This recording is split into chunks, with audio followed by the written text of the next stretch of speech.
have a master's degree in physiology, biomechanics, and human nutrition. I've spent the past 2 decades competing in some of the most masochistic events on the planet, from SealFit Kokoro, Spartan Agoji, and the world's toughest mudder, to 13 Ironman triathlons, brutal bow hunts, adventure races, spearfishing, plant foraging, freediving, bodybuilding, and beyond. I combine this intense time in the trenches with a blend of ancestral wisdom and modern science. Search the globe for the world's top experts in performance, fat loss, recovery, hormones, brain, beauty, and brawn to deliver you this podcast. Everything you need to know to live an adventurous, joyful, and fulfilling life. My name is Ben Greenfield. Enjoy the ride.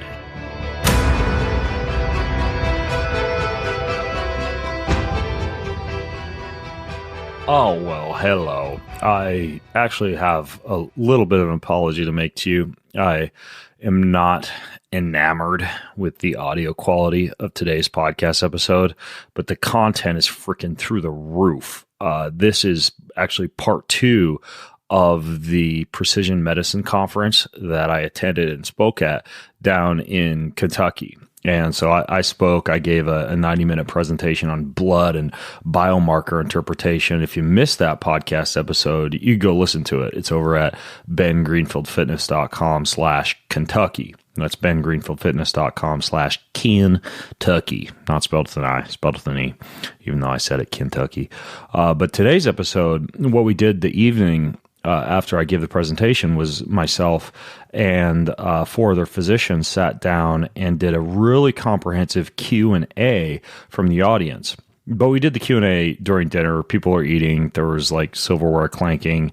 The audio wasn't great. We weren't like hooked up to lav mics. It was just one camera with an audio feed. But I thought, you know, what the heck? The information is so interesting that I think you're going to learn a lot. I mean, we talk about nutrigenomics, we talk about genetic testing, the ApoE gene for Alzheimer's. We went deep. And here's the thing, though. Whenever it's a podcast like this, where you may have to like turn up your volume or maybe make your ears a little bit more sensitive, this might not be one to listen to while you're pounding away in the treadmill or working out at the gym. Maybe, press pause and save this one for a walk or a time when you're able to focus a little bit more, because I personally think the audio is not that great. But again, I wanted to give you this information. So I hope you find this helpful. And because there's going to be plenty of show notes and links for you from this episode, you can go to bengreenfieldfitness.com/Kentucky2. That's Kentucky, the number 2, to listen or to read the comprehensive show notes that I always create for you. It's brought to you by Kion, by the way. Kion it's my playground for creating amazing supplement formulations, and everything that comes out of my crazy brain you can get at Kion. One of the cool things we have, a lot of people like this, it's really popular. It's our Kion Daily Life Bundle. So you get a bottle of my amino acids, which are perfect for muscle gain, fat loss, appetite control, sleep. Those things are like a Swiss Army knife for your body. They're probably our most popular product. You get our coffee and our bar. It's like turkey and cranberry. The bar is all chocolatey and coconutty and salty, and you dip that in a cup of the antioxidant-rich Kion coffee. I'm not kidding. It's like biscotti. I dip the bar in the coffee. If you haven't tried this, it's really good. It's like the old school biscotti in your latte thing, but a healthy version of that. And then we have our Kion Lean, which is probably one of the best ways that I've found to manage my blood glucose, and to especially before a carbohydrate-rich meal. I actually pop 6 of those a day now, and it keeps my blood glucose super low. So that's called the Kion Daily Life Bundle. You get 10% off of that. Very simple. You go to getkion.com and you use code BGF10, the Daily Life Bundle. Get you coffee, bar, aminos, and lean. BGF10 is your code over at getkion.com. This podcast is also brought to you by Organifi. I've talked about Organifi before on the show. Of late, I've been telling you a lot about their gold powder, which is like a golden milk latte, but they also have this stuff called a red juice. It's a red juice powder. They put a ton of different immune-boosting herbs in there that also actually are herbs that have a little bit of an antioxidant and anti-aging effect as well. A ton of different polyphenols and flavonols from dark, rich berries and beets, but it's relatively low sugar also, which is cool. So you don't have to spike your blood sugar or suck down a bunch of fructose or make a big mess juicing and cleaning and blending. And just put this powder in water or a smoothie or almond milk or whatever, and boom, your daily boost is right there. It tastes amazing. They put a bunch of adaptogens in there. They've got reishi, they've got cordyceps, 11 different superfoods, and it's quick, it's easy, and it's also not that expensive. Like it comes out to being like $3 per juice, considering you'd pay like, what's a red juice at one of those juice bars now? It's like $11-12. That, I mean, you could just literally get a Nalgene, put this stuff in there, and get twice the amount for literally a quarter of the cost. So you also get an additional 20% off. You go to Organifi.com/Ben. That's Organifi with an I. Organifi.com/Ben and use code BENG20, and that gets you 20% off of anything from Organifi. Hi there, my name is James, and I'm the editor and the producer of the podcast. And like Ben said in the intro to this show, the audio is a little bit wonky. There's only one microphone picking up pretty much everything, and so I did my best to get all of the extraneous noises.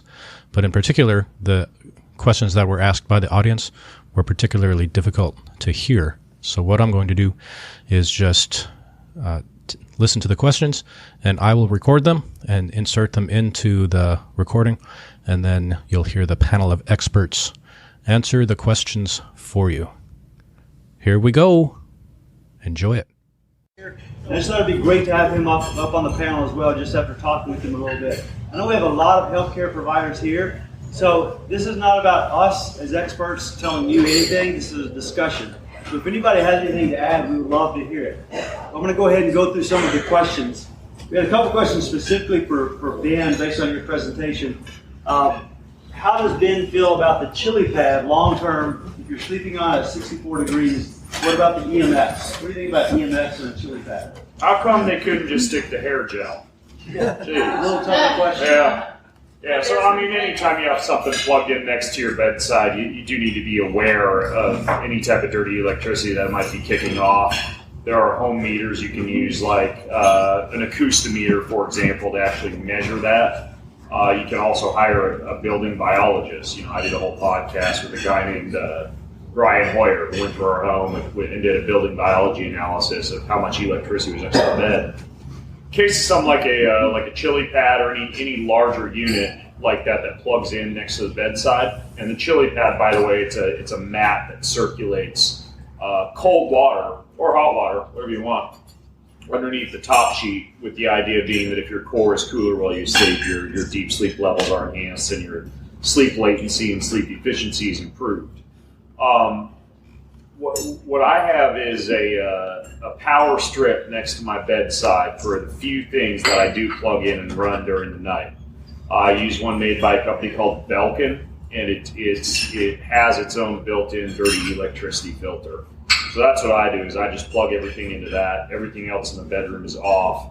And it's not as good as using like a kill switch in your bedroom, just turning everything off. Some people will literally just flip the breaker and turn everything off, or get a kill switch installed. But I use that dirty electricity filter, and it does a pretty good job based off the measurements that I've done with it. So that's the way that I do things. And some appliances, like what's another thing I sleep on? Like a biomat, for example, that has its own dirty electricity filter built into it. So a lot of companies these days, in kind of the biohacking sector, whatever you want to call it, they do a pretty good job building in some dirty electricity filtration. And if you're looking for a building biologist, there actually are zero in the entire state of Kentucky. If you're a Kentuckian, which is kind of frustrating, so you have to bring someone in. I'm building a house right now. Import them. And I had to bring somebody in, so it's kind of frustrating. But if you're building a house or something like that, it's probably worth it. The chili pad also, I had one. My wife and I, that's the one thing we probably argue about most, is like the temperature at night. Someone just asked if there's a chili pad for two people. There's not. So you'd have to get two different ones if you want two different temperatures. It produces a little bit of sound though, so if you don't like sound, it's going to be annoying. I don't like sound, so I actually mailed mine to Mike, who likes a little bit of sound, so it creates some white noise for you too, just to keep that in mind when you're thinking about getting one. Yeah, you get a his and hers package. I got one for Jessa. It's never been used, ever. Once. Sounds complicated. Yeah. Do you like it, Mike? Ish. I don't know.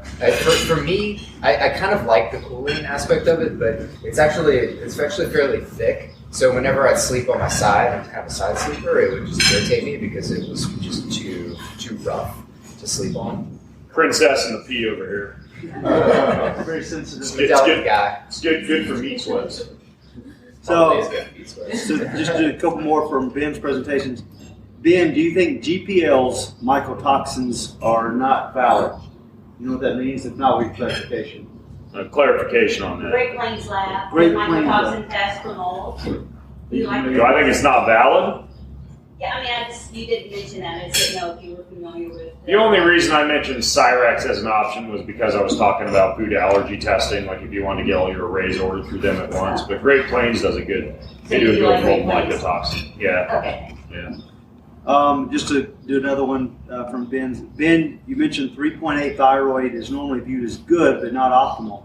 How do you figure out what your optimal levels for any lab result is and should be? What I specifically was talking about was TSH, and the range was 0.5 to 2 for thyroid stimulating hormone. And I mentioned 3.8 as a value that would be considered normal, but that I would consider high. As far as ideal reference ranges, there's a lot of places that you can find them.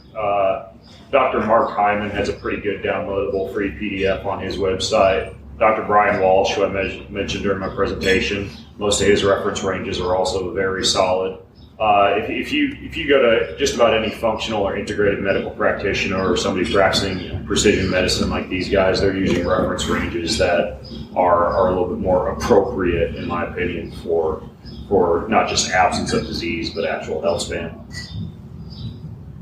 Ben, you mentioned colostrum on your podcast. If you take colostrum on an empty stomach, my understanding is it won't raise your IGF. Is this correct or misunderstanding? I've never heard that. I mean, you take a baby mammal, you give it colostrum, it grows. It's an anabolic, and I don't think that if it's on an empty stomach versus not, there's any difference. But there might be data I'm unaware of. Ultimately, colostrum is great for the gut.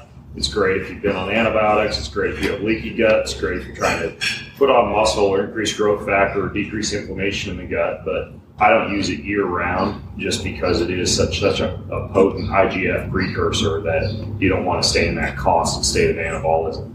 So there's a lot of questions for Ben, so I've got one here for Mike. Mike, do you care to ask Ben what he thinks is the... I'm just kidding. So it's a question for anybody. So what is the ideal estradiol post-menopause? Someone asked. We talked about estradiol levels being 30 to in the hundreds premenopausal, but then postmenopausal, someone asked that question. What about postmenopausal? Ideal or physiologic? So that's a great question. So physiologic, we know it should drop basically to zero. Yeah. The debate is, then what do you do about that? Should you replace it? So you have some thoughts on that, Mike? Yeah, I mean, we try to replace it back to basically pre-menopausal levels. We're trying to do HRT. So there's so much kind of, I think, confusion around hormone replacement therapy and a lot of debate in general. The 2002 Women's Health Initiative study came out, and at that point, a large percentage of people were on hormone replacement therapy, and after that, it plummeted because the primary researchers in that study basically said it increases your chances for breast cancer and many other diseases. But on reanalysis by multiple other people, a lot of that's been called into people who are actually involved in the primary study. Even people who were involved in the primary study said there were a lot of problems with that study. So this is a really complicated question. And correct me if I'm wrong, but that wasn't BHRT. Was it? That was just HRT, like Premarin, like horse urine. Yeah. And then bioidenticals, that study didn't take into account bioidenticals. And there's some debate around Premarin versus bioidentical as well. But instead of giving you a 5-hour answer there, what I would recommend, and we'll give a short answer in our opinions on it here, is the book Estrogen Matters is a great entire book on that topic of hormone replacement therapy. That's a great big resource deep dive. If you want a 2 to 2.5 hour version, Peter T has a great podcast with the authors of that book. And that's a great summary as well. You can listen to it on 2 times speed and it's a little over an hour.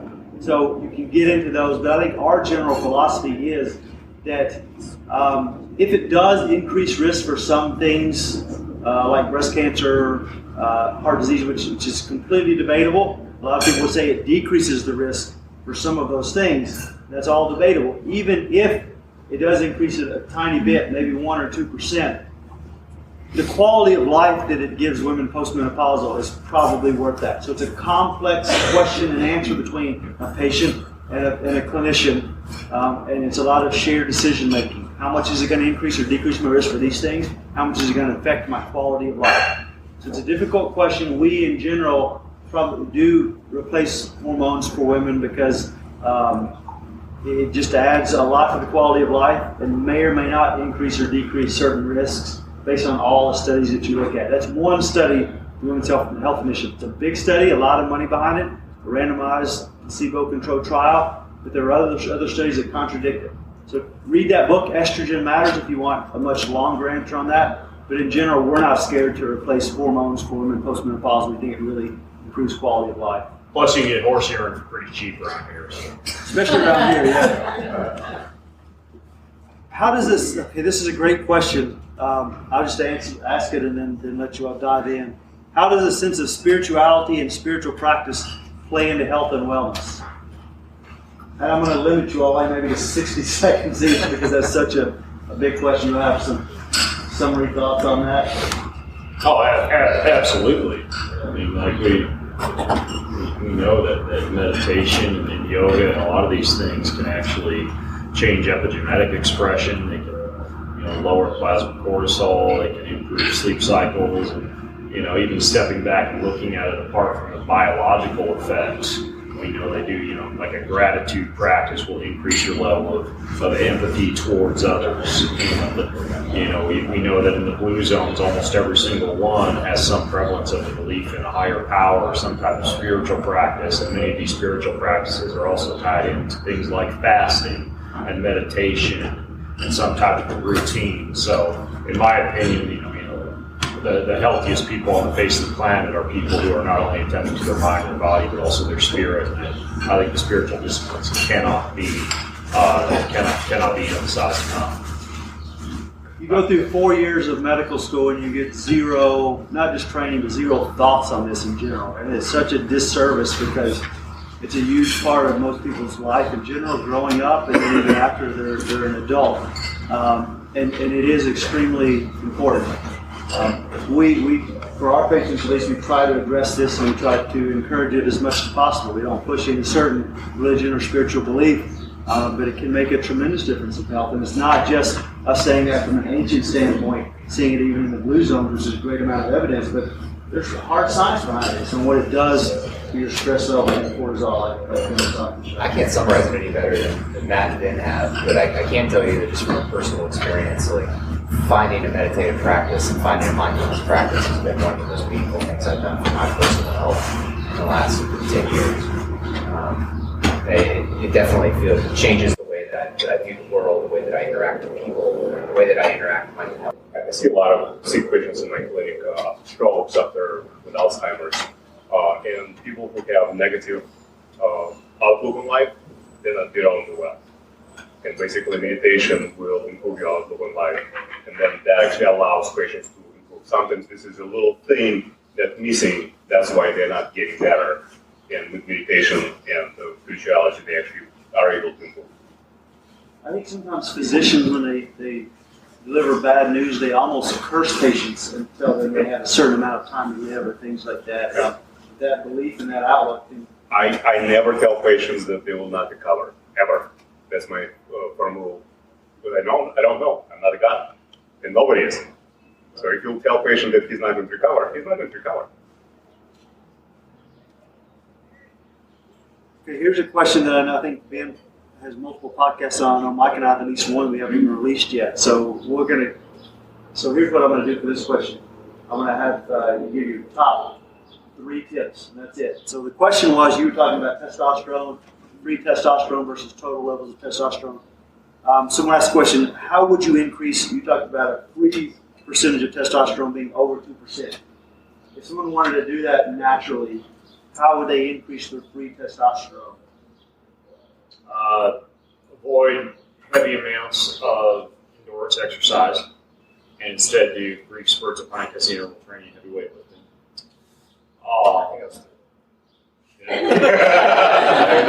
That kind of was 3 days. That's an exercise tip. I would say optimize libido by prioritizing some type of regular sexual experience, like go out of your way to make sure that you're sending your body that signal, at least on like a weekly basis, that you're trying to maintain fertility, and that also helps keep your libido up, creates a positive feedback loop. And then I would say there's a third thing. It's that as you learn, bound testosterone is a lot of times not bioactive, especially if it's bound to sex hormone binding globulin, not L-bumin. So one of the best things you can do is make sure that you control your cortisol and your stress, so you're not upregulating SHBG. Mike? So I would say decrease insulin resistance. So the best way to do that is to exercise, we've already mentioned, but also to decrease simple carbohydrates in your diet and increase healthy fatty acids. That's going to decrease your insulin resistance and improve the percentage of testosterone bound to sex hormone binding globulin, and also your testosterone production. And I can't say strength, that's my other favorite one. Let's see, Juve Light. Didn't mention Juve Light. Definitely, as proven by this great bill, you can shine Juve Light on your testicles at night and or during the day or whenever you like, and improve your testosterone production. What is it, sleep yet? Yeah, sleep. Well, I was trying to do something. Well, it's basically stress, carbohydrates, or insulin resistance, and heavy lifting. If you can manage your stress, everything else actually will get better. Going back to your brain. I think after both you, Mike, and Dan talk about endurance, you both done endurance events in the past. I had to, and the effect on testosterone. You all see. The lowest my testosterone has ever been was low-fat diet in bodybuilding and racing athletic. And yeah, I think sleep is, yes. Someone is asking about the research that's been done on the Juve Light, and here's Ben's answer. There's some rodent model research on the activity of Leydig cells in the testes. All the human stuff is anecdotal, but anecdotal is anecdotal. It's still rife with examples. Like type of personal experience, it helps quite a bit with not just testosterone, but also just general blood flow and general capillarization to your genitals. So, Travis, there are some studies. If you email me, I'll send you those. I'll look them up. I've seen them and read them. I'll look them up and send them to you. Right. And Ben, you also once mentioned that product that cools, like an ice pack. There's some company called Primal Jetpack that makes an ice pack literally designed to cool the balls and increase testosterone via that method, which is kind of funny because you get it and it's just like a regular old ice pack, but it says for your balls. I'm sure their margins are great on that. The fancy ice we have here works. We have small, medium, and large. If it has a Castle stamp on it, like our fancy ice, it's premium. So it works twice as well.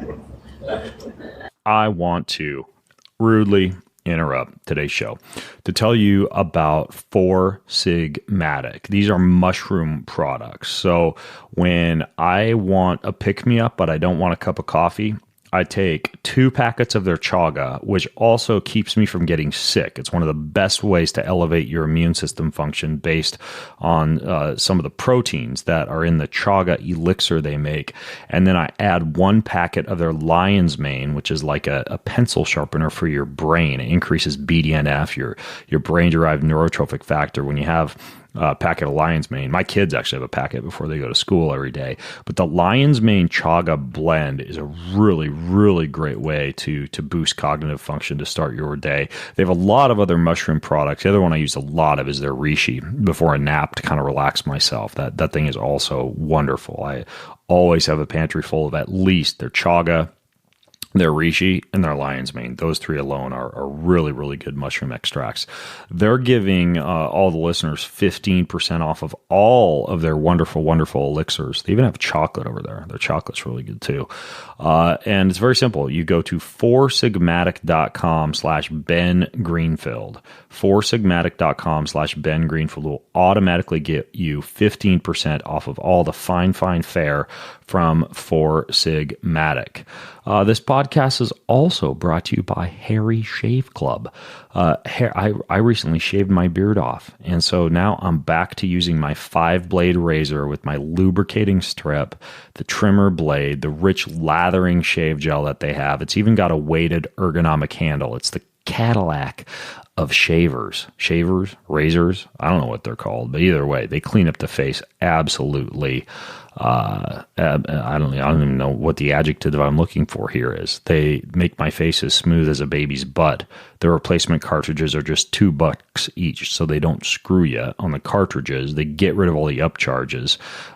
They've got over 20,000 5-star reviews on Google. They own this world-class blade factory in Germany that's been making quality blades for over 95 years. So they know what they're doing. Plus, they have a 100% quality guarantee. Their $13 value trial set, which you can get for free if you go to harrys.com/Greenfield, has the blade with the handle, the lubricating strip, the trimmer blade, the shave gel, even a travel blade cover. It's all there. And it's also extremely affordable. They even won the Esquire Grooming Award last year. So how do you like that? Harrys.com/Greenfield. That's where you can redeem that trial set offer. Enjoy your shave. Someone asked about ashwagandha. How does ashwagandha play a role in cortisol and other adaptogens? Anybody want to take that one? Or? It's pretty simple how adaptogenic herb work. It's going to increase cortisol when it's low and help to decrease it when it's high. That's generally how an adaptogen works. Is it adapts to the state that your body is in. That's why reishi mushroom extract puts some people to sleep and gives some people great amounts of energy. It just depends on what your body needs at the time. And I was always, the adaptogens, they never quite made sense to me. It's kind of hard to wrap your mind around that, but things like chaga, ginseng, ashwagandha, great adaptogens. This person is specifically asking, how does it play a role in cortisol? I don't know if we fully understand. There's some studies in rats where they look at ashwagandha and it shuts down some stress mechanisms and pathways in the brain. And so that probably is how they're working. But regardless of how they're working, it does seem to have a positive effect on cortisol. So adaptogens like mushrooms, some of those superfood mushrooms, ginseng, ashwagandha are great. Do you have anything to add to that? Everybody responds differently. Some people respond to rhodiola better. Some people respond to ashwagandha better. For example, I don't really feel any effects of ashwagandha. At the same time, if I'll take a rhodiola, I can go exercise for an hour. You said rhodiola? Rhodiola, yeah. Okay. So, but I think I've seen some information why that means, but I cannot recall. Yeah. Dr. Sean Talbot, TALDOTT, he's got some really good online resources and a good book on the exact mechanism of action of a lot of different adaptogens. So you take a deep dive into his work. Here's an interesting question. How long would a dietary change take to see a change in the omega-3 index? We're talking about omega-3 index. We normally like to see above 8 in our patients. If you're not going to take, I guess we can include just omega-3 supplement, but just a dietary change or a supplement, how long have you have experience? Within 3 months, you'll see, if you'll eat a lot of fish and very low omega-6s, within 3 months, you will change your omega-3 It's index. going to be different from person to person, though, because it depends on how long your red blood cells stay in your system, how quickly you clear. But I think 3 months is a good rule, maybe 4. To truly change over the cell architecture in the brain could take longer, is my understanding. Right. Well, I mean, on testing. 6 months or a year, yeah. But for testing, if serum testing, we're looking at RBC turnover, so that would be 120 days or less. And the dietary change that you should do, I think you probably all know the acronym SMASH fish. Those are great fish. If you want to just do a pure dietary instead of actually adding a supplement, SMASH fish are things like sardines, mackerel, these are cold water fishes, bottom of the food chain, so they're not predators. Got some bioaccumulation of some heavy metals. Sardines, mackerel, anchovy, salmon, and herring. Those are great choices if you just want to look for things that like the salmon we had today. Salmon we had today was from a very specific region too. So salmon wild versus farm can be different. So the quality of the source of your fish, your dietary change, or your supplement also makes a big difference. So omega-3s, I think sometimes people can fall into a trap, and if they just get a cheap omega-3, they could potentially do more damage than good. So it's important to think about the quality of your source. That's an extremely important point. You can get oxidation of these omega-3s fairly easily. So not only buying a quality one, but also taking care of it, not leaving it out in the sun, eventually putting it in the freezer, the fridge. Yeah. I'd throw, I don't know if this kind of F's up the smash algorithm, but I'd throw roe and krill oil in there too. So smash your pay. I think is what that was. So Chris Smasho. Smash your pay. Yeah, okay. Yeah. It sounds kind of Russian. It is very important to realize that omega-6 is also required for our body. Omega-9s are required for our body.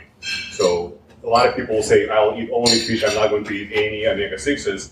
And then when I look at their blood chemistries, they have very large amount of omega-6s, they have very low omega-3s, they have very low omega-6s, and then the body that cannot work. Your cell requires all three of them to function correctly. And we don't always talk about that because just in the standard American diet, people tend to get a lot of Right. Have you actually seen people go too far? Mhm. Yeah, That's really impressive. I've yet to see. I've seen a couple of patients who are really, really dedicated, eating a lot of fish oil. Their omega-3s were out of the chart, and the omega-6s were really low. Practically have to not eat out, not go to Correct. houses. Yeah. It's so hard to not get omega-6s. But honestly, though, the group we have here, the questions I've gotten, this could be a group that could be so orthorexic. Yeah. It's an important point. Major component of mitochondrial membrane called cardiolipin depends on a certain amount of these so-called parent essential oils, which you're going to get from borage seed oil, and primrose oil, and flax, and chia, and you don't want to completely neglect including those. So, CGM device, a continuous glucose monitor. Dan's got one on. As far as commercially available CGM devices, do you all have any recommendations in general? The only one that is really reasonable. The Dexcom, there's one called the Freestyle Libre a lot of people use, but I've used it. The accuracy is very questionable. I like the Dexcom series. Dexcom G6 is gold standard. Is anybody here one or have one on now? You do? I wear the G6 and I was asking him because I've always worn it on the belly because that's what they recommend, and so I'm glad to see that it's just as accurate on the arm because it's a much more convenient. Yeah, I wear it on the arm. I get the skin patches from Amazon that allow it to stay down a little bit more, and then I also put on top of that a special a skin adhesive. So I generally don't have any issues. When I wear it on my belly, from the squats, deadlifts, anything like that, it just rubs, and I like it. Well, what I found shocking is how easily insurance covers it. I mean, there was no question, no eye blink, nothing, and I guess Dexcom's doing a good job. So we were talking about that earlier today, so I'm glad you brought that up. What did you have to have your insurance covered? Because if you were to just buy this cash price for a year, it costs close to $5,000 for all the monitoring and the sensors and things like that. So For me, I guess I still am, because I will forever be a type 2 diabetic at the time. But my doctor just wrote a prescription for continuous monitor. I told my pharmacist which brand I wanted, and I was shocked because reimbursement is my world. I'm a nurse, but reimbursement is the world I work in, and it was shocking to me that there's not a whole lot of red tape right now. I don't know if it will be as more patients are kind of getting onto them and they're seeing the cost, and maybe that's going to change in the next year. But it's just, there is a learning curve on how it needs to be written, because the transmitter on the Dexcom has to be replaced every 3 months. The sensors, there's 3 every month. And so that's the only learning curve I see, is how it needs to be written from a prescription standpoint.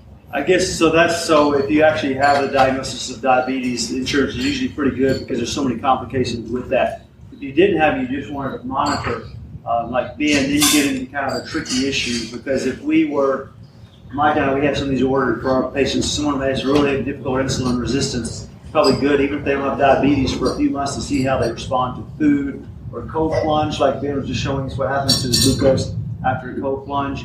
If you just wanted to do that, it's difficult. It's expensive. And if you were to put diabetes on someone's chart, it may affect some long-term care insurance and some other health insurance issues. So if does anybody have any ideas on how to maybe, no, it's just cash or the diagnosis yet? We haven't figured out anything. I will say Costco, I read an article that Costco's made a deal with Dexcom to where their cash price is much lower than anywhere else for cash. It's still not cheap.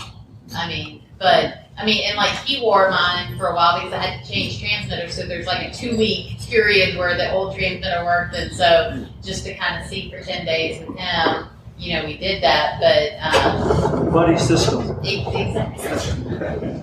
Eat a lot of M&Ms for 3 months. Go to your doc. See what they said. But I don't think it's worth having that diagnosis on your chart, Mr. Clark. So, question from you're talking about IGF testing. Someone asked, when is it optimal to test IGF-1? Day after a hard workout, or fasting, or yoga, or all of those, and then kind of take the median? I believe the gold standard for IGF-1 is a fasted blood. You guys might know more than me. It's gold standard. I'm pretty sure it's fast. I think there's some benefit to knowing the range, in terms of trying to capture something higher, like an anabolic state versus a catabolic state. So if you are gonna get into that, that would be interesting to know. From my experience, typically it tracks fairly well with insulin resistance. So the higher your insulin, the higher your IGF-1 is. So in most patients, I don't have too much concern unless they've got elevated. But in that case, it could be interesting to look at both the catabolic and anabolic state. Going along the lines of testing time, so should the microbiome test be done at a certain time of day, without exercise, prior to exercise? Does anything like that affect the microbiome status? Well, microbiome changes really fast, but typically it's just done once. Oh, so we have our PhD nutritionist and expert in microbiome, Sarah here. Do you have any thoughts on the microbiome, how quickly that kind of changes in testing in general?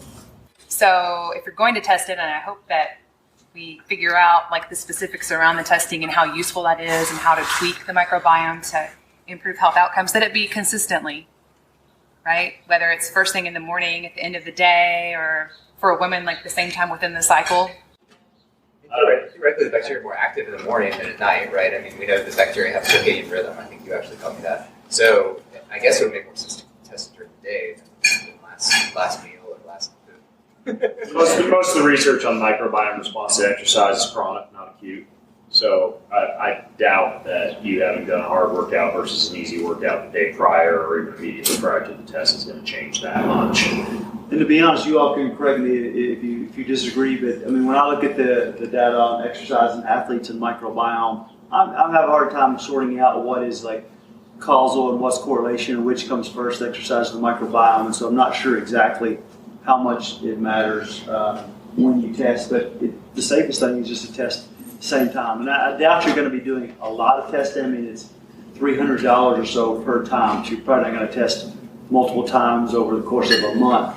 But if you're going to test every few months, if you've got a specific thing you're trying to change, like for us, if you're deficient in vitamin B6, we know that's produced by certain microbes in your gut, and so if you're trying to correct that and you're testing every few months, it makes sense to test during the same time and in similar conditions in my mind. But I've got exactly zero science to back that up, but it makes sense to test at the same time. Yes? How about supplementation prior to? So if you're checking magnesium or B vitamins the day before the test, if you normally take magnesium at night or B vitamins in the morning or whatever, should you not take the supplement for a day or two before the test? They recommend 4 days. 4 days. Stop the supplement. Right. Yeah, Nutraval and Spectracell, they all recommend 4 days.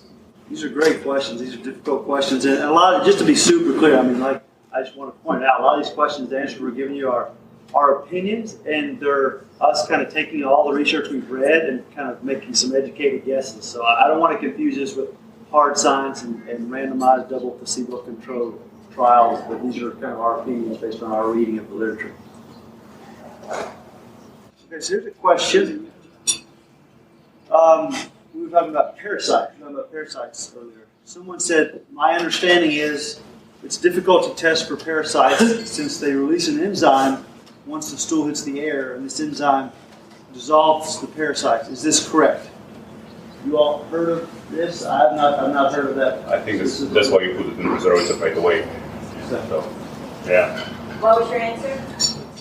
I think when you do the 3-day, dry effect, you put it in the preservative right away, and then you freeze it.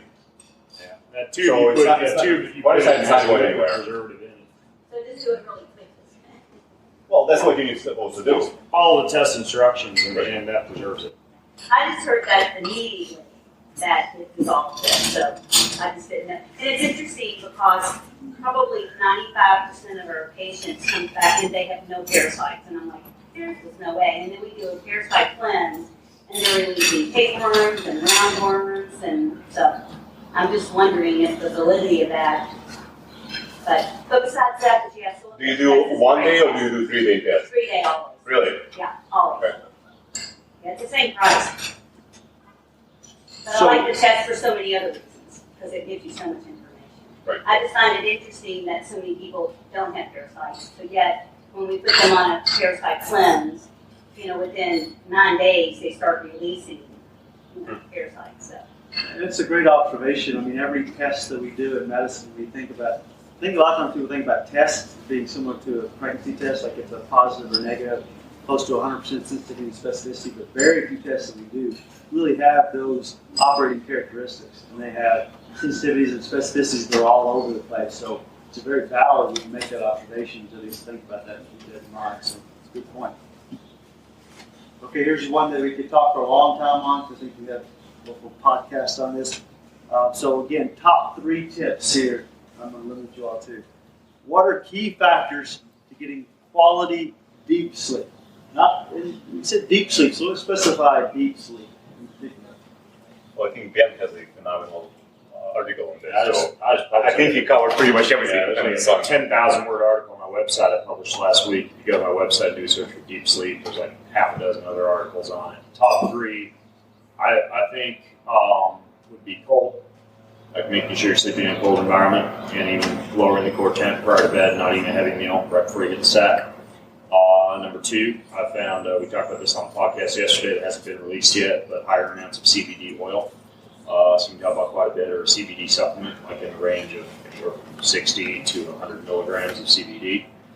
And let me think, probably a third, I would say. I mean, if you have like some good, comfortable sleep phones or headphones, any of these kind of binaural beats that are designed for deep sleep, those help me out quite a bit. So those are 3 from my opinion. Hey Ben, what kind of headphones are you talking about? There's a company called Sleep Phones. I saw that, but isn't it required for it to go to your phone? Yeah. Okay. I was just looking for some Bluetooth or something. I wouldn't be wearing Bluetooth on your head all night. Yeah, sleep you know with it, Yeah. Okay, if you can go to airplane mode if you're going to Try cold tones. They have a separate CD for sleep, and I found it's very, very useful. You listen for about 20-30 minutes. And plug it into a CD player. Yeah, you plug it in and then you put it inside and sleep. Okay. Yeah, it's very helpful. Thanks. Whole tones? Whole tones. WHL. Yeah. That same guy, the composer for that, says you gotta go don't wear headphones, have a speaker on either side of the bed, get a similar effect. I did you have something like this? Yeah, I was just going to say a regular exercise routine I think is important to optimize your deep sleep, as well as avoiding alcohol. I think it's extremely important. Nobody's sleeping tonight. Nobody's living in their aura tomorrow. And then I think, Ben mentioned it briefly, but I think there's something definitely to be said for a fasted period prior to bedtime, preferably greater than 3 to 4 hours. Actually, the longer you can make that period, the better. I think the one problem with the intermittent fasting fad is that everyone's pushing their feeding time to later in the day, when realistically, in order to optimize sleep, in order to optimize insulin resistance, and your circadian rhythm, you should be pushing it to earlier in the day. So you should wake up, it's bright outside, you should eat, and then you should stop eating sooner in the day and fast during the evening. Realistically, that's harder to do socially with family and everything like that. But in terms of deep sleep, in terms of insulin resistance, in terms of your circadian rhythm, all of those things are benefited significantly by a longer fasting period prior to sleep. Also realize that there are different reasons why people not sleeping, so you kind of really need to address that. A lot of people have a lot of anxiety and stress, and I found valerian root and chamomile tea would be just perfectly covering them. At the same time, if they have stronger issues, if they have some significant problems, then CBD oil would be fine. Also, again, the sleep hygiene is very, very important. There's no question about it. Some people have, melatonin and cortisol imbalances that need to be addressed. There's tons of different reasons that you don't sleep. It's a huge aspect of your life. Just like cardiovascular disease, there's not a single pill that we can give you to reduce your risk. Just same with sleep. There's not a single thing that we can tell you that's going to improve your sleep. And then we have not talked about it this time, but blue lights are destroying the melatonin.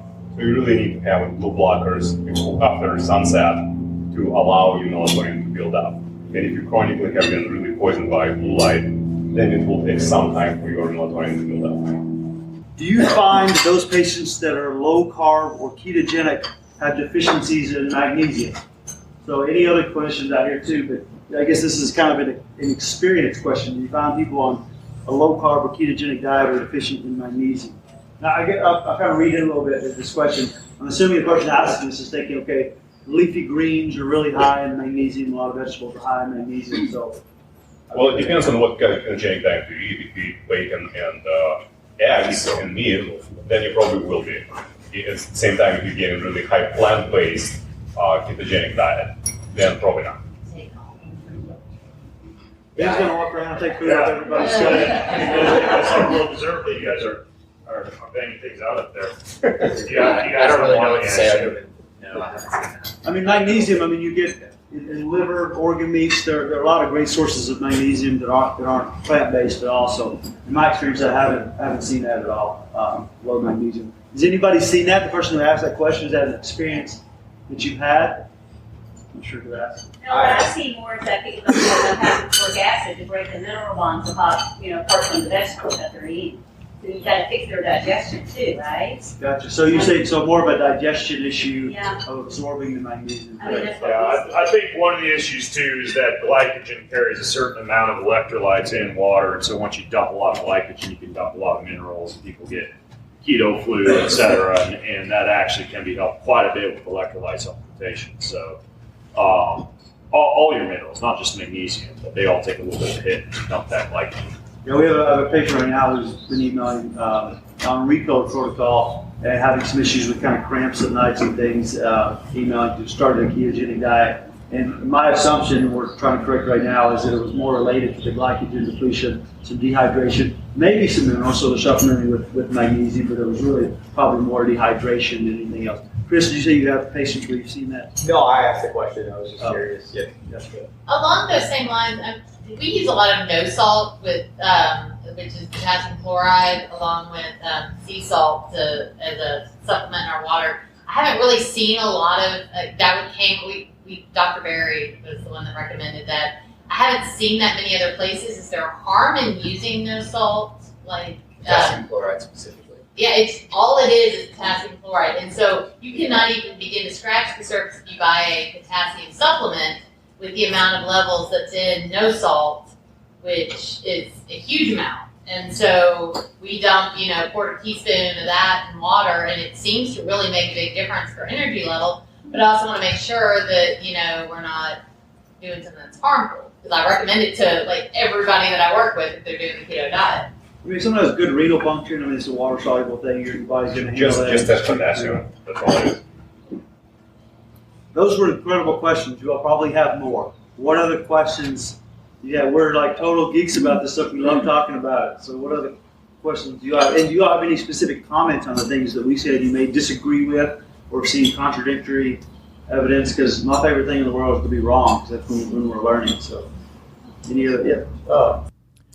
Here, someone is asking Ben about some comments that he made recently about having high cortisol metabolism and what he's doing about that if he's following a ketogenic diet. I haven't followed a strict ketogenic diet for years. I have a pretty simple protocol. I just don't eat many carbohydrates at all until the very end of the day. I do a carb refeed at the end of the day. restores my glycogen levels for the next day's workout. I test my ketones. Usually takes a couple hours for me to kind of get back into ketosis, and that works well for me. I have some clients I coach who aren't as physically active for me. Sometimes they just have like a Saturday or a Sunday where they're doing most of their carbs on just that one day and staying in a pretty steady ketosis otherwise. But it all depends on activity levels to a certain extent.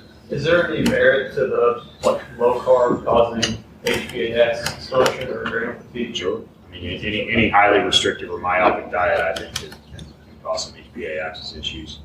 I mean, honestly, on two levels. Number one, stress about eating, having kind of orthorexic approach to diet, and then B, the glucose deprivation. To a certain extent, we just touched on a lot of the electrolyte depletion can occur as a result of that.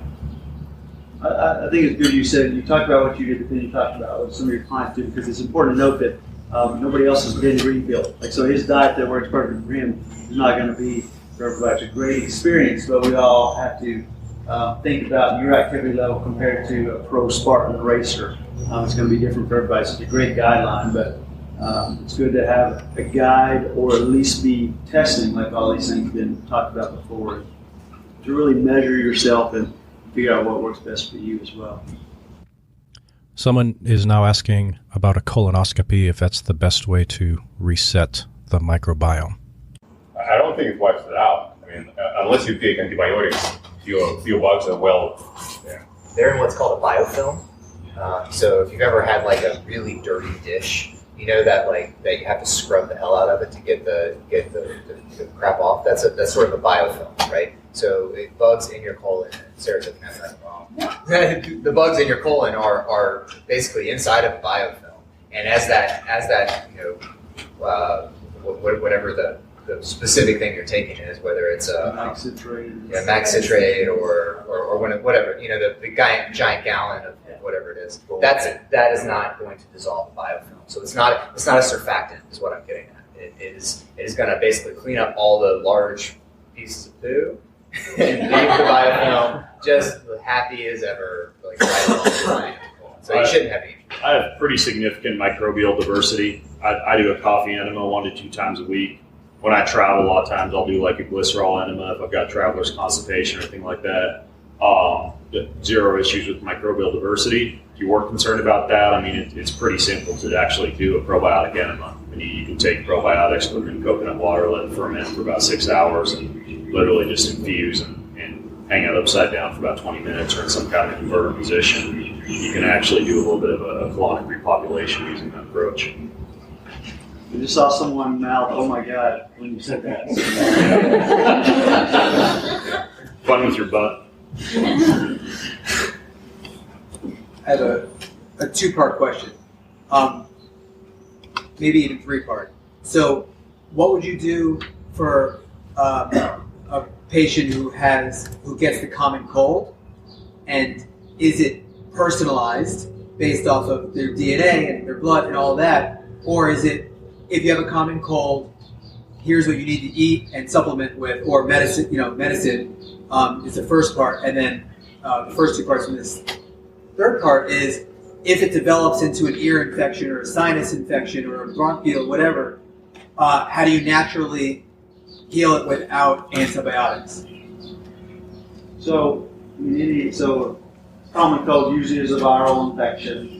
It's self-limited. Should get better if you want to support your system in general. There are so many things we can talk about. It's about supporting your immune system with adaptogens, like we talked about, chaga, vitamin C. A lot of medical doctors may poo-poo that, but there's pretty good evidence on high-dose vitamin C. For myself personally, if I wake up with my Oura Ring data, has my HRV down in the 40s and my resting heart rate is in the 50s, I know if I don't feel bad, I'm going to be feeling bad. And your temperature.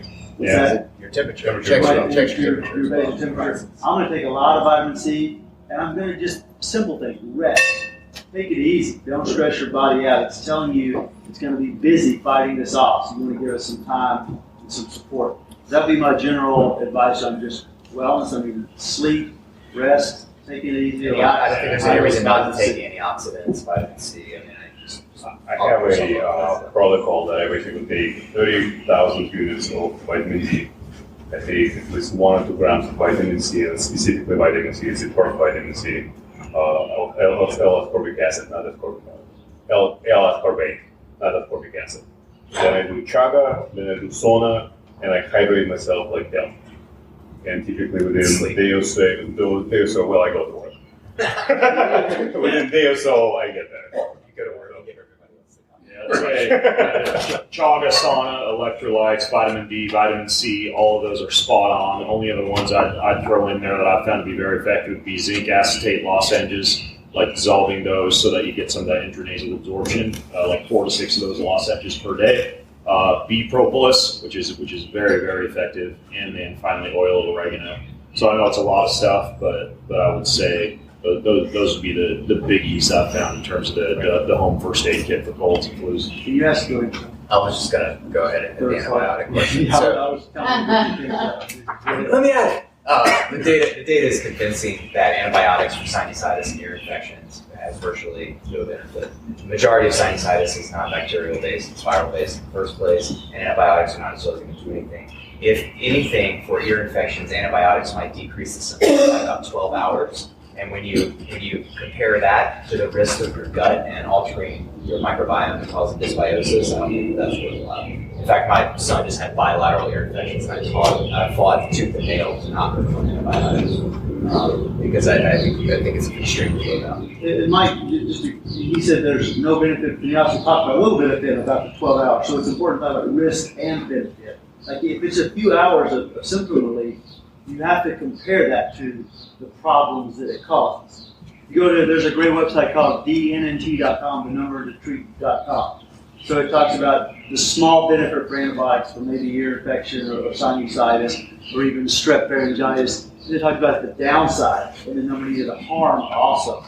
So even though maybe you get a little benefit from those things, the harm that you get is much greater. Let's also be clear too that there are times for antibiotics. While we spend a lot of our time talking about how bad antibiotics are for you, sometimes patients have to go on antibiotics or they're going to die. They save millions of lives. It's extremely important. The problem is the pendulum is swung all the way towards antibiotics for convenience of providers and patient comfort, and it doesn't have enough conversation in it about what are the risks and benefits of taking medication. Yeah, it could be placebo, but I've had infections for weeks, and then I get on an antibiotic, and I'm cured like in a day or two. It's like almost, it's a valid experience, but if you look at all the data would suggest if you look at all the big meta-analyses, things like ear infection, it may reduce like the symptoms from like 5 days to 4 3/4 days.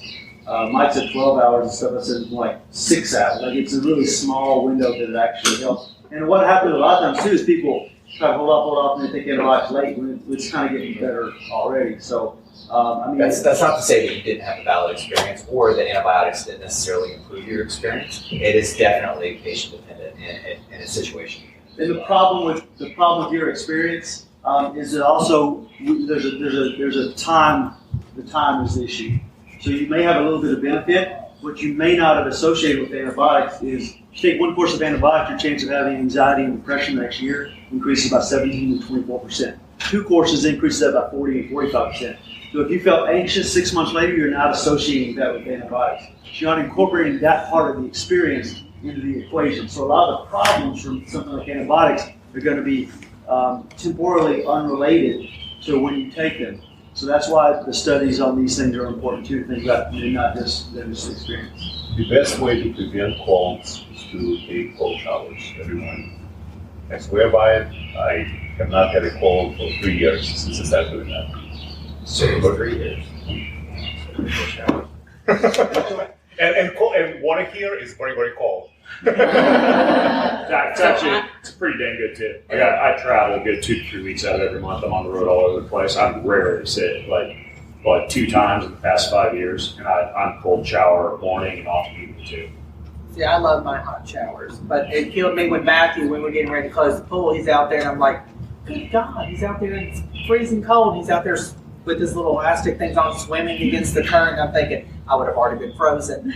But it's funny to me because I had a cold right before Christmas, and for those who don't know, I work for the Kentucky Castle, and I'm very busy. So I did not have time to get sick. I have a very low immune system. So sometimes I feel like I always take antibiotics to prevent, but I also have chronic bronchitis. So it's like I can go through a sinus infection, but I can have bronchitis for 3 to 6 months. I'm still coughing from my last one. So I go to Matthew to tell him, I'm getting sick, take, this amount of vitamin C. That's not what I wanted to hear. I need a prescription pad thing. Let me get an antibiotic, get a shot. Let's kill this now. And so I do the vitamin C. But I will say that it worked, and I felt better without having to go through the whole, But I will say I was against it at first. And yes, it did. I didn't have to go to the doctor, go through the whole rigmarole, this antibiotic or a steroid dose pack or anything like that. I just had to do, as Matthew said, as long as your stomach can handle taking it, do it. So. But it worked. Yeah. You had a question, Jim? I did. Whenever I feel like I'm getting sick and I'm lucky, I've never had the flu. I get sinus infections and I get strep throat. I mean, if someone in this room has strep throat, I'm gonna get it. I'm one of those people. But I try to fight it with my own immune system beforehand and take certain vitamins, make my tea, everything. But you say sometimes you do need an antibiotic, and I guess I'm asking in what certain circumstances, as an individual who doesn't want to take an antibiotic, should think, okay, maybe I should go. Well, you need to work on your immune system now when you don't have strep throat. If you have strep throat, it's actually better to take antibiotic because there's so many complications related to strep throat, including myocarditis, including potentially meningitis. You don't want that. That's kind of bad. So is that a certain? So just work on your immune system now. I haven't had it in years, but that's just an example of something that I do tend to catch if someone nearby has it. So I guess what I'm asking is, in what circumstances should you say, okay, I should go see someone for an antibiotic as opposed to trying to take care of this myself? Yeah, that's difficult. Yeah, when exactly. Every situation is so different. I don't think there's any certain thing that, okay, now I'll go see somebody. If it's someone who you trust and you trust their opinion, I think you should see them then and have that exact discussion. Well, thank God I work for you. I'll just ask you. That's what I was saying. I've never. I will say, with our pediatrician for my 8-year-old, we've seen her since he was 2. And I told her on the front end, if I bring him in, I don't need to walk out of here with a prescription to feel like I have value in my visit. And I think that's important for all of us, for whoever we go to see, is because I think there's a lot of parents that feel like they wasted their time if they go to a pediatrician and have a sick kid and they don't walk out with a prescription. That I know I can trust if I do walk out, I think maybe 4 times my son has had an antibiotic in his 8 years. And I know that those 4 times he needed it versus the other times she's like, yeah, it's going to last up to 2 weeks. And sure enough, on that 2-week mark, that fever stops and you move along. Yeah, it's great to communicate that with your physicians. You're not expecting a prescription. That takes a lot off of their shoulders, and they know they can have an honest discussion with you about whether it's needed or not. This is a question regarding how to deal with fainting episodes that are related to stress. Best ways to deal with those, or to prevent them. I'd come at it from the standpoint of improving vagal nerve tone, and there are a variety of methods used to do that. There are devices like vagal nerve stimulators, like the Fisher-Wallace Circadia, or the new Calm device, or the David Delight Pro, or any of these light sound therapy devices that assist with vagal nerve tone. Also, practices that we've traditionally been used to manage stress can help: chanting, singing, humming, meditation, yoga, cold exposure, particularly cold water face dunks, can help out quite a bit. There's a lot that you can do to improve vagal nerve tone. I have a podcast called 32 Ways to Stimulate Your Vagus Nerve, in which I cover a lot of that stuff. But yeah, I think one of the biggest ones actually, so you can kill 2 birds with 1 stone, as the doc over here alluded to, for the immune system with cold exposure, getting your face underwater, doing like a cold water face dunk or a cold shower every day can really help with vagal nerve tone. As a matter of fact, that's one of my top ways to improve heart rate variability, is daily cold exposure. You all talked a lot about the chocolate. What about the kombucha and sauerkraut? Is that a really good way, without the testing, to add to your probiotics? So actually on the back table there is sauerkraut for you all to take as a gift. So today has been a packed day. What I plan to do with each meal is I wanted to actually go over some of the foods that we were eating and talk about the nutrient density and what they do for you. And we didn't do that because we've had so many. We had to learn about bourbon, so we had a busy day. So we had to do some sauerkraut back there. But that's a great way to improve your microbiome. Yeah, convenient. Sauerkraut's excellent. Kombucha, I think the evidence is a little less convincing, but it's still, I mean, very low risk. So even without the testing that you're talking about that we need to do, I mean, it's beneficial to eat that and drink that kombucha. It can be. It depends. Like if you have yeast or fungal issues, if you have mold and mycotoxin sensitivity, you can have a pretty pronounced histamine response to a lot of those foods. I feel pretty good on some foods like sauerkraut and kefir and kimchi. I feel like crap when I drink a lot of kombucha. So many of these ferments you have to experiment with and pay attention to the way that your body feels. And in my opinion, if you do have any issues with some type of bacterial overgrowth, sometimes the cons outweigh the pros. Same can be said for either a genetic-based histamine intolerance or a histamine sensitivity brought on by mold and mycotoxin exposure. So it's kind of a deep rabbit hole. Ferments, I think, sometimes get put on the pedestal, and a lot of people use them and wind up feeling worse on them.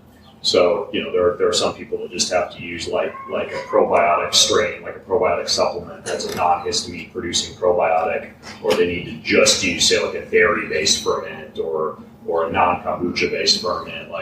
There are so many bacteria in a lot of these compounds. You do need to pay attention to the way your body feels and symptoms when you begin to use them. I struggle with a lot of joint pain and so forth, and I started doing the kombucha regularly, but it didn't seem to really affect that much. And that's the reason I was curious.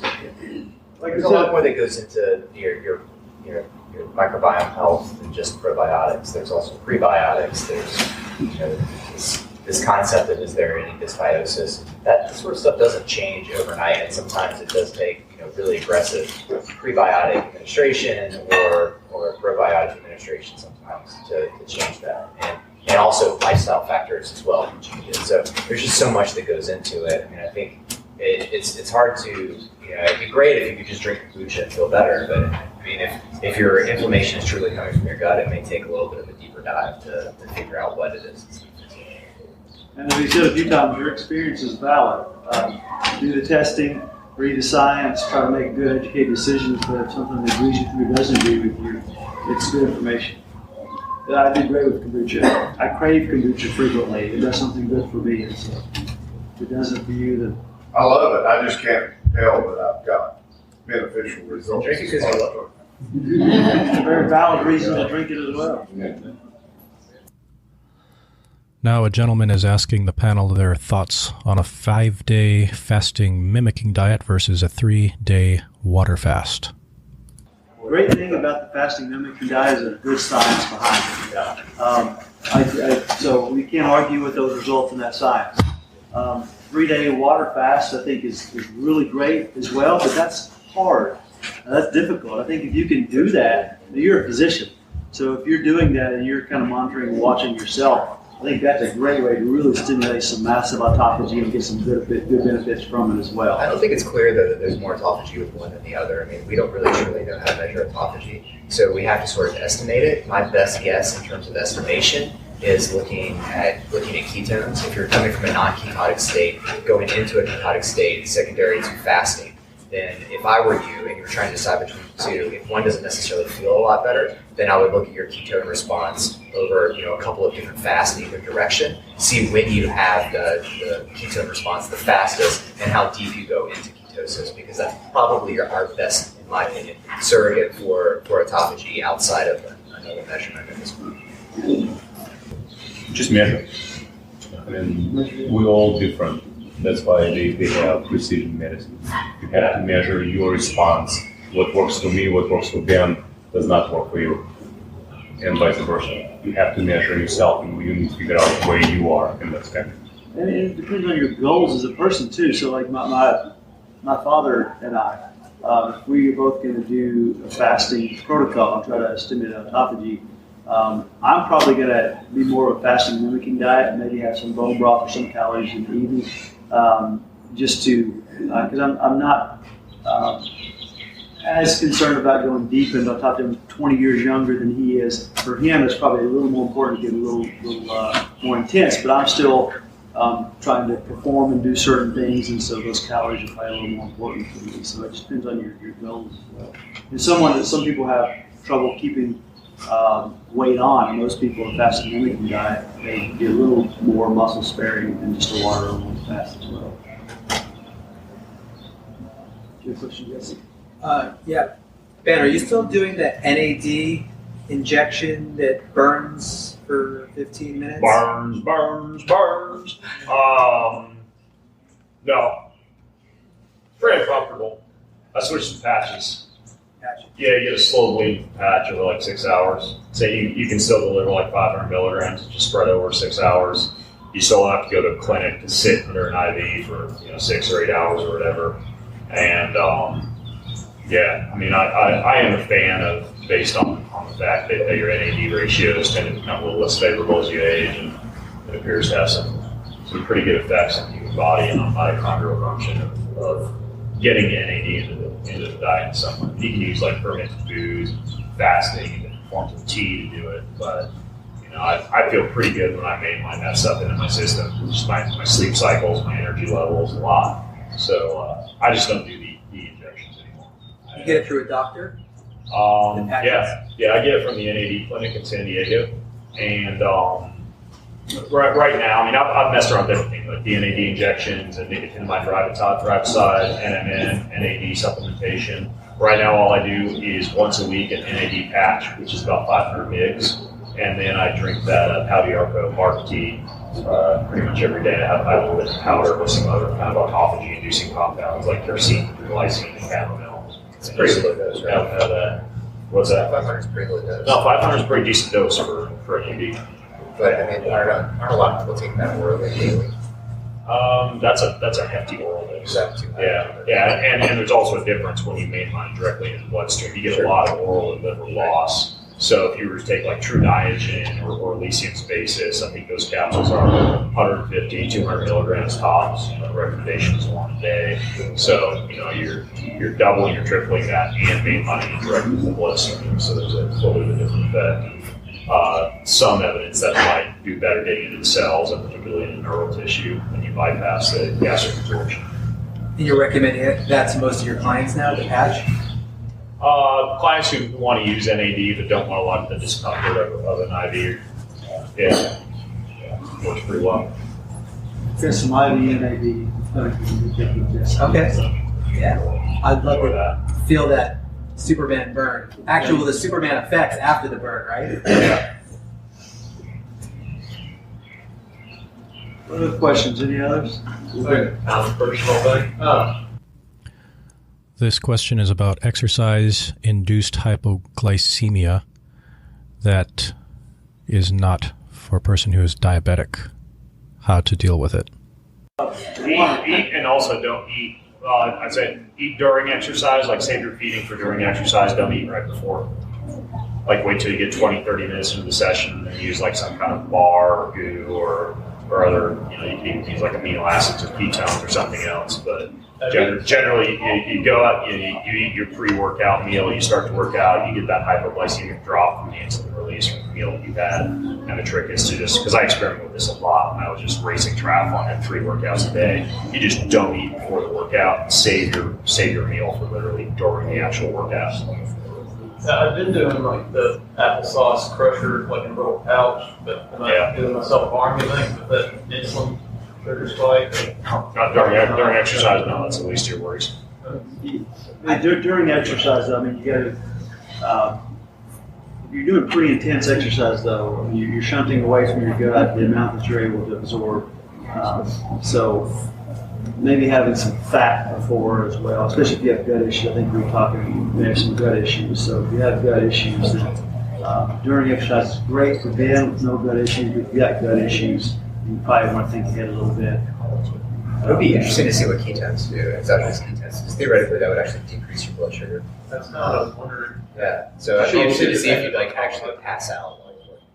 Well, you shouldn't have a decrease, but you shouldn't feel the effect as much as what you really care. You don't care what your glucose level is, you care how you feel when your glucose level is low. So ketones should help with that. It's really good to do ketones and glucose at the same time, like rock people. If would that be like ketone esters? Yeah, take like a shot of HVMN and like a gel pack. So you're dumping maltodextrin and fructose into your system at the same time as ketones and go for days.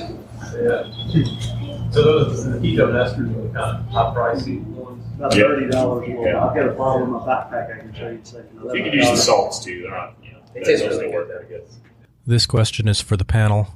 He's asking if they have ever had consistently bad sleep because of their work schedule and family obligations and stuff like that, and what they do to counter it and get the best sleep possible. You can get someone to take your kids, like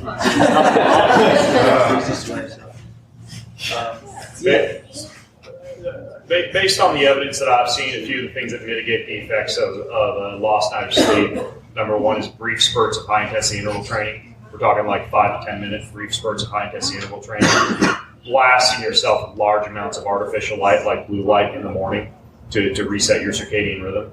And you can do the same with sunlight or blue light blocks or any of these devices like the human charger or the retimer to reset your circadian rhythm and induce sleep onset at an earlier time.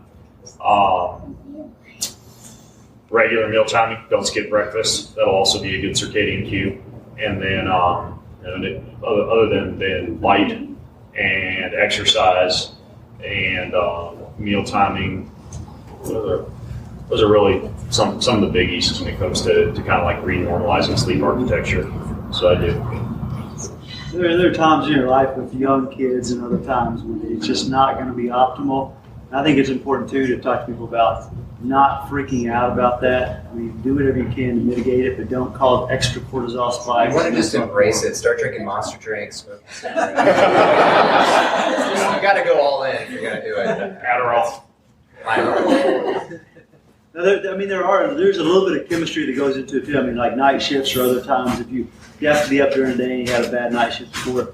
Even like just thinking about the half-life of some things, like coffee. A lot of people drink coffee a lot to combat the effects of a lost night's sleep, but then you got a half-life of maybe 6 hours, so then you're hurting the sleep the next night. So this may not be like a common, you talk about smoking, this may not be a common thing you may hear, but a little bit of nicotine gum potentially instead of coffee, if you've got a half-life of 1 or 2 hours, may help. For me, the ketone esters like we talked about, if I have a bad night's sleep because my 1-year-old is up and then I have to do something where I got to be mentally on the next afternoon, instead of coffee, let me try the ketone esters or a little bit of nicotine gum. It's got a shorter half-life, so I don't affect the next. And I'm going for the same thing, but instead of doing that, I exercise, which is basically giving me the same response. I get some EMF from the exercise, I get some ketone production.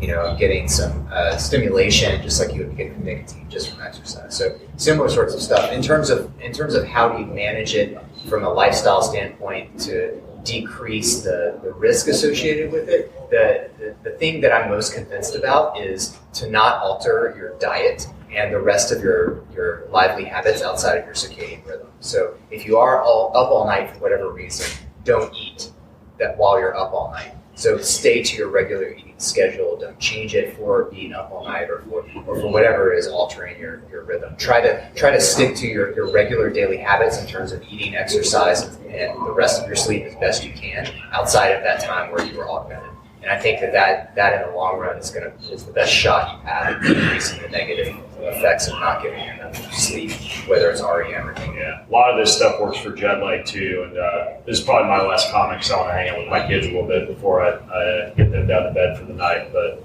yeah, drink a cup of coffee, smoke a cigarette, take some modafinil, hit the aerosol bike, and you're good to go. Make sure you do so under copious amounts of artificial light. Don't smoke a cigarette. No. All right, Ben's gonna hang out with his kids. We'll be here a little while longer if you all have questions. So thanks for coming. This has been a lot of fun for us. And yeah, we'll be here if you have any more questions. Thanks so much. Thanks, you guys. All right, folks. I know that I know the audio wasn't the greatest on this episode, but I really hope you got a lot out of it. I'll put all the show notes, including links to the websites of all the different, the doctors and the Kentucky Castle where this thing was recorded, and the original episode where I spoke leading up to this particular Q&A. I'll put all that over at bengreenfieldfitness.com/Kentucky2. That's bengreenfieldfitness.com/Kentucky2. So thanks for listening. Have an amazing week. I hope this has been helpful for you. I love you. Mwah. Later. Well, thanks for listening to today's show. You can grab all the show notes, the resources, pretty much everything that I mentioned over at bengreenfieldfitness.com, along with plenty of other goodies from me, including the highly helpful Ben Recommends page, which is a list of pretty much everything that I've ever recommended for hormones, sleep, digestion, fat loss, performance, and plenty more. Please also know that all the links, all the promo codes that I mentioned during this and every episode help to make this podcast happen and to generate income that enables me to keep bringing you this content every single week. So when you listen in, be sure to use the links in the show notes, use the promo codes that I generate, because that helps to float this thing and keep it coming to you each and every week.